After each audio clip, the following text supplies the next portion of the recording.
இப்பொழுது புதிய பொலிவுடன் தமிழ் பால் நன்மை முழுமை. சென்னை சில்க்ஸின் ஆஹா ஓஹோ ஆடி சேல் 50% வரை தள்ளுபடி. ஸ்ரீ விஜயா ஸ்டோர்ஸ் பூஜை அன்பளிப்பு மற்றும் அலங்கார பொருட்கள். 49 வருட பக்தி மனம் கமிழும் ஒரு பாரம்பரிய கடை. சைவ சமயத்தின் உண்மையை தெரியணும்னா 2 நூல் தான் மேடம். ஒன்று திருமந்திரம், இன்னொன்று திருவாசகம். அவருக்கு ஒரு ஆசைங்க, என் மார்க்கம் அறிவு மார்க்கம்னு சொல்றதும் இந்த பக்கம் இம்பார்ட்டன்ட். அறிவுனா என்ன? அறிவது அறிவு. எத்தனை கோடிக்கணக்கான அண்டங்கள்ங்கிறார் வள்ளலாருடைய பாடல்கள் மட்டும் இல்ல, சமய சான்றுகள். திருமந்திரத்தை உற்று நோக்கில் சன்மார்க்க உண்மை புரியும் சொன்னவர் தான் வள்ளலார். எனக்கு கொஞ்சம் அற்பறிவாக இருந்து விட்டது, இந்த சமய கடவுளை பற்றி பாடிவிட்டேன். இது சத்திய வாக்கியம். இறைவனால் படைக்கப்பட்ட அண்ட திறங்கள் அனைத்தும் அறிய ஆசை. இது தப்பா? இது அறிவினுடைய உச்சம் இல்லையா? மரணம் தவிர்த்து கொள்வதற்கான ஒரு வழிதுறை வெளிப்பட்டிருக்கிற சமய மதத்துல இருக்கா? புனித நூல்ல இருக்குதா? ஆனா இவருக்கு என்ன ஆசை?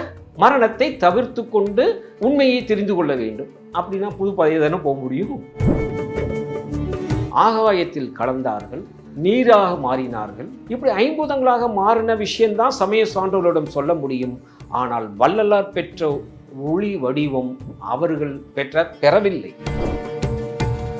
ஆனா ஒரு சக மனுஷனா இன்னைக்கு அவங்களெல்லாம் பத்தி தெரிஞ்சுக்கிட்டு இருக்க, பேசிக்கிட்டு இருக்கனால ஒரு 5 நிமிஷம் மெடிடேஷன் பண்ணணும்னு சொல்லி காலைல உட்காரணும்னா கூட அந்த எண்ணத்தையும் மனசையும் கண்ட்ரோல் பண்ணவே முடியறது இல்ல சார். இதை நான் ஒரு ரொம்ப முக்கியமான கேள்வியா நினைக்கிறேன்.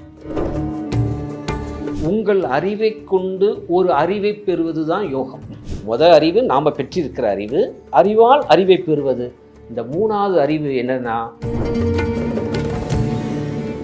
ஐபிசி பக்தி நேயர்கள் அனைவருக்கும் அன்பு வணக்கம்.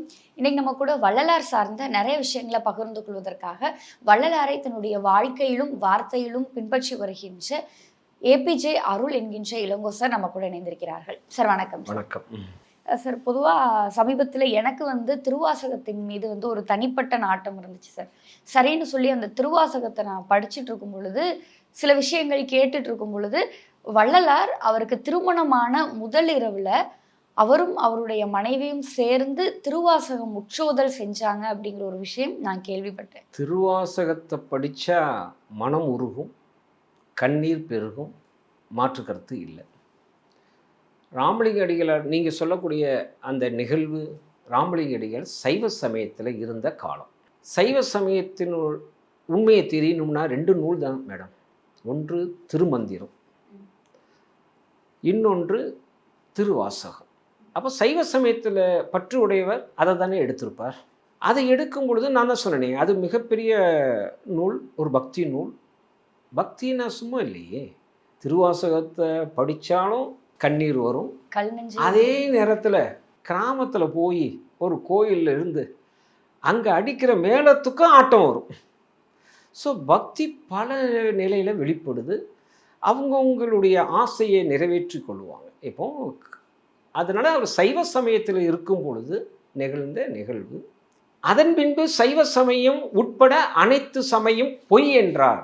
இதுதான் சுத்த சன்மார்க்கம். சார், இந்த டிரான்ஸ்ஃபர்மேஷன் தான் தன்னுடைய வாழ்க்கையில முக்கியமான தருணங்கள்ல அந்த திருவாசகம் படிச்சுட்டு இருந்த ஒரு மகான் சில காலங்களுக்கு பிறகு சில விஷயங்கள் உணர்ந்ததுக்கு அப்புறம் இது எல்லாம் ஒரு நல்ல கதை அப்படின்னு சொல்லி சொன்னதுக்கும் இடைப்பட்ட அந்த ஒரு டிரான்ஸ்ஃபர்மேஷன். ஏன் அவர் சைவ சமயத்து உட்பட உலக சமயங்கள் அனைத்தையும் கைவிட சொல்றார்? அவருக்கு ஒரு ஆசைங்க, என் மார்க்கம் அறிவு மார்க்கம்னு சொல்றதும் இந்த பக்கம் இம்பார்ட்டன்ட். அறிவுனா என்ன? அறிவது அறிவு, அறிந்து கொள்வதும் அறிவு. அப்போ இந்த இந்த உலகத்தில் யார் இருக்கிறா? நம்மளை சுற்றி இருக்கிற அண்டம். இந்த பிண்டத்தினுடைய உண்மையெல்லாம் நம்மளுக்கு தெரியுமா? நான் கேட்குறேன். நம்ம தாங்கி நடந்துக்கிட்டு இருக்கோமே, நம்ம உடலில் இருக்கிற எல்லா உறுப்புகளும் நம்மளுக்கு தெரியுமா? அது எப்படி ஃபங்க்ஷன் ஆகுது, என்ன ஆகுதுன்னு எல்லாம் நம்மளுக்கு தெரியுமா? தெரிந்தவர்களே இல்லை. அண்டங்கள் எத்தனை கோடிக்கணக்கான அண்டங்கள்ங்கிறார் வள்ளலாருடைய பாடல்கள் மட்டும் இல்லை, சமய சான்றுகள். திருமந்திரத்தை உற்று நோக்கில் சன்மார்க்க உண்மை புரியும் சொன்னவர் தான் வள்ளலார். சன்மார்க்கம் சொல்லும் பொழுது நான் 2 மார்க்கம்னு சொன்னேன். சமய சன்மார்க்கம், மத சன்மார்க்கம். 3வது மார்க்கம் தான் சுத்த சன்மார்க்கம்ங்கிறேன். சன்மார்க்க உண்மை வெளிப்படும் சொன்னாலே அது திருமந்திரமே போதும். அது ஒரு அறிவு மார்க்கம். திருமந்திரம் அறிவு நூல் தாங்க. எனக்கு இன்னைக்கு யார் திருமந்திரத்தை பெரிய லெவலில் கொண்டு போகிறாங்க? புராணத்தில் இருக்கிற கடவுளரத்தை இன்னைக்கு பெரிய லெவலில் நம்ம கொண்டு போயிட்டுருக்குங்கிறது ஒரு வேதனையாக இருக்குது. அப்போ வள்ளலார் அவர்கள் சைவ சமயத்தில் இருக்கும்போது அந்த புனித நூல்களில் சொல்லப்பட்ட அளவுக்கு இறைவனை புகழ்ந்து உள்ளார். அதுவும் திருவருட்பா என்று அவர் சொல்கிறார்கள். அந்த பாடலும் இன்றும் சமயத்தார்களுக்கு மிக மகிழ்ச்சியை தரும். ஆனால் எனக்கு கொஞ்சம் அற்பறிவாக இருந்து விட்டது. இந்த சமய கடவுளை பற்றி பாடிவிட்டேன். இது சத்திய வாக்கியம். சரி, இப்போ வள்ளலார் வந்து தன்னுடைய வாழ்க்கையினுடைய இறுதி காலகட்டத்தில் வடலூரில் ஒளி வடிவில் 2 கலக்கிறார்.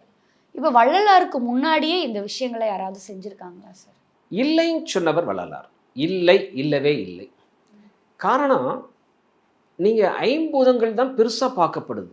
பூதங்கள் சாதாரண அண்டத்தில் என்ன இருக்குன்னு சொன்னால் ஐம்பூதங்கள், சூரியன், சந்திரன், இன்னும் சொல்லப்போனால் சரியாக விஷயம் தெரிஞ்சவங்க அக்னியே இருக்குதுன்னு சொல்லுவாங்க. வேறு என்ன இருக்குது அண்டத்தில்? வேறு எதுவுமே உங்களால் சொல்ல முடியாது. அண்டங்கள், உலகங்கள், உயிர்கள், மற்றவை, அவ்வளோதான். ஆனால் உடலுடைய தத்துவம் 96 தத்துவம் என்று திருமந்திரம் சொல்கிறது. சமயங்கள் எல்லாம், சமயத்தில் இருக்க சான்றோர்களே மேக்சிமம் எல்லாம் முடிச்சிட்டாங்க. அப்போ வள்ளலாறு வெளிப்படுற ஒரு இடம் என்னன்னு கேட்டிங்கன்னா, எவ்வளவோ சொல்லியிருக்காங்களே அண்டத்தில். உடலுடைய அமைப்பு இப்படி இருக்குதே, மரணம் நெருங்கி வருகிறதே, அப்படின்னா என்னங்க ஒரு அறிவுபூர்வமாக சிந்திக்கணும். படைக்கப்பட்ட இறைவனால் படைக்கப்பட்ட அண்ட திறங்கள் அனைத்தும் அறிய ஆசை. இது தப்பா? இது அறிவினுடைய உச்சம் இல்லையா? பிண்ட உண்மையை நான் அறிய வேண்டும், இது ஒரு அறிவினுடைய உச்சம் இல்லையா? ஆக அண்ட திறங்கள் அனைத்தும் அறிய ஆசை, இந்த பிண்டத்தினுடைய உண்மையும் எனக்கு அறிய ஆசை என்று ஆசை கொண்டதினால் வள்ளலார் ஒரு புதிய பாதையை காமிக்கிறார். இந்த 2க்கும் இந்த ஜென்மத்தில் முடியுமா?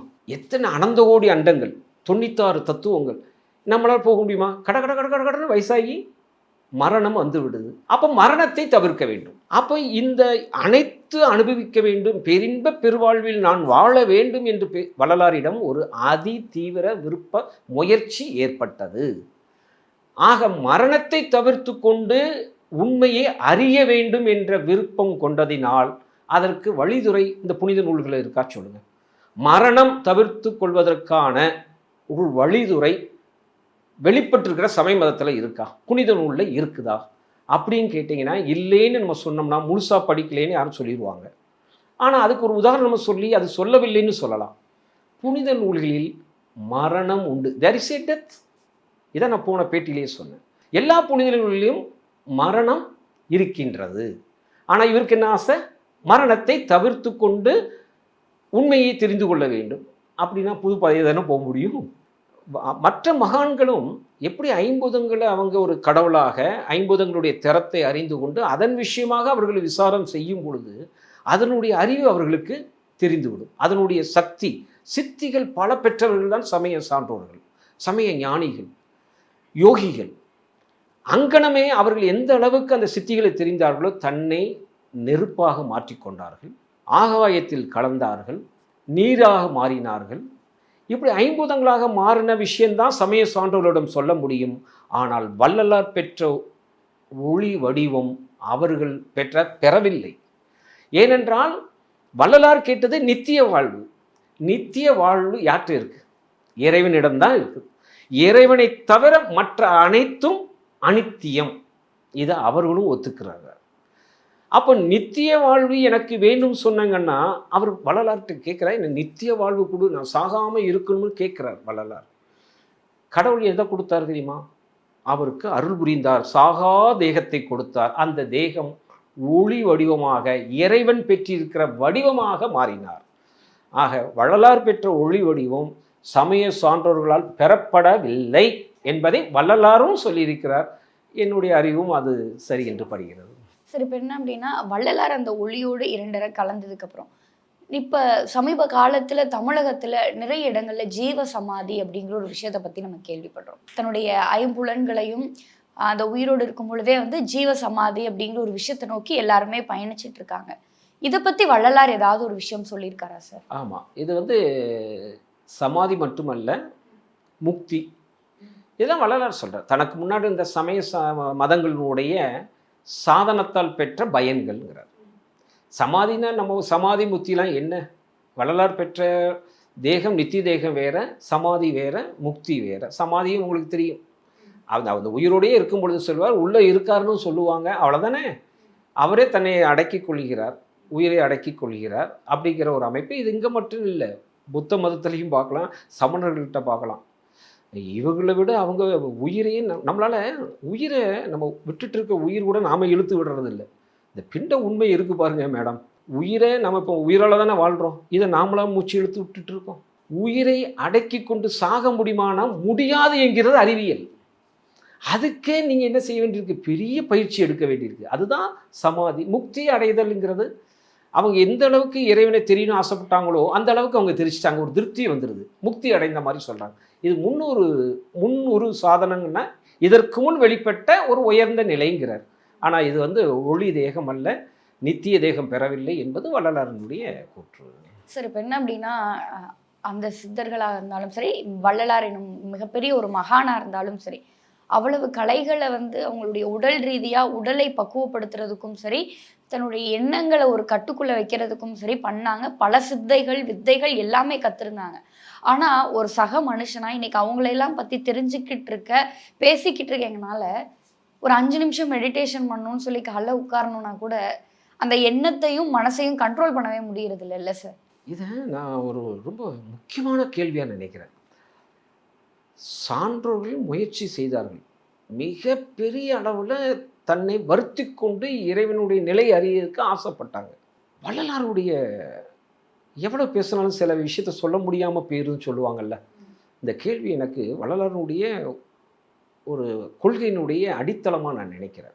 ஒன்று, நாம் பெற்றிருக்கிற அறிவு சிம்பிளாக என்ன செய்யலாம்? சகல திருமணியாக சான்றோர்கள் சொல்லக்கூடிய கடவுளை வணங்கிட்டு போயிடலாம், அவங்க சொல்லக்கூடிய ஆகமத்தில் வழிபட்டுட்டு போயிடலாம். மூணாவதாக என்ன சொல்கிறது? யோகம்னு சொன்னீங்கல்ல, அந்த நான் நினச்சி பார்க்குறேன், சிந்திக்கிறது. உங்கள் அறிவை கொண்டு ஒரு அறிவை பெறுவது தான் யோகம். உங்களுடைய அறிவு 2 விதத்தில் அந்த அறிவாலையே கும்பிட்டுட்டு போயிடலாம். அறிவை கொண்டு ஒரு அறிவை பெற்று வணங்குதல்னு இருக்கு பாருங்க, அது யோக நிலை. வள்ளலார் அதுலேயும் முழுமையான உண்மையை தெரிஞ்சிக்க முடியலைங்கிறார் வள்ளலார். இப்போ வள்ளலாருடைய அடித்தள கொள்கைன்னு சொல்கிறோம்ல, அது என்னன்னு கேட்டிங்கன்னா, அவர் கண்டுபிடிச்ச சுத்த சன்மார்க்கத்தினுடைய கொள்கை என்ன தெரியுமா? இறைவா, நாங்கள் என்ன முயற்சி செஞ்சாலும் எனக்கு முன்னாடி இருக்கிற ஞானிகளும் சான்றோர்களும் சமய தலைவர்களும் கர்த்தர்களும் யோகிகளும்லாம் எவ்வளவு முயன்று அவர்கள் செய்தாலும் முழு உண்மையை அவர்கள் அறிந்து கொள்ள முடியவில்லை. இப்பொழுது எனக்கு தெரிந்து விட்டது, உன் அருளால் நான் தெரிந்து கொண்டேன். அது என்னவென்றால், இறைவா நீயே எனக்கு உண்மையை தெரிவிக்க வேண்டும். இது 3வது அறிவு. முதல் அறிவு நாம் பெற்றிருக்கிற அறிவு, அந்த அறிவால் சிந்திப்பது, நாம் அறிவால் அறிவை பெறுவது. இந்த 3வது அறிவு என்னன்னா, இறைவனால் நம்மளுக்கு அறிவிக்கப்படுகின்ற அறிவு. சுத்த சன்மார்க்கம் என்பது உண்மையை இறைவனே சொல்வதாக உள்ளது. இதுதான் சுத்த சன்மார்க்கம். இப்போ சொல்லுங்க, வள்ளலாருடைய இறைவன் ஒரு வள்ளலார் ஒன்றை சொல்கிறார் என்றால் இறைவனால் அறிவிக்கப்பட்ட உண்மையைத்தான் நான் சொல்கின்றேன். இதுதான் சுத்த சன்மார்க்கம்.